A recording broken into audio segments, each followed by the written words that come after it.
আসসালামু আলাইকুম সম্মানিত ভিউয়ার্স। এটা হচ্ছে আমার পেঁপের চারা, নিজের হাতে বানানো, নিজের হাতে কোকোপিট দিয়ে উৎপাদিত চারা এগুলা। এটা হচ্ছে বাঁধাকপির চারা।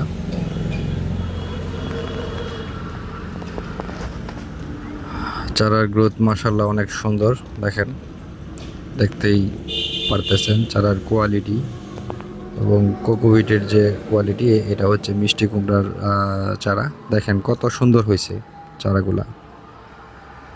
এর আগে আমি একটা ভালো একটা কোম্পানিতে অনেক কোকোপিট এনে প্রায় 19 বস্তা কোকোপিট এনে আমি ধরা খাই।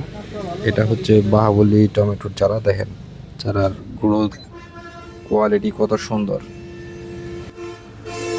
এটাও বাহুবলী টমেটোর চারা, অনেক সুন্দর হয়েছে চারাগুলো। আমি একটা হচ্ছে একটা কোকোপিট নিয়ে ভিডিও বানাবো, যেটা ইউটিউবে আমি অনেক সার্চ করে দেখেছি যে প্রপারলি কেমনে কোকোপিট তৈরি করতে হয়, কি পরিমাণ কি লাগে সেটা কেউ বলে না।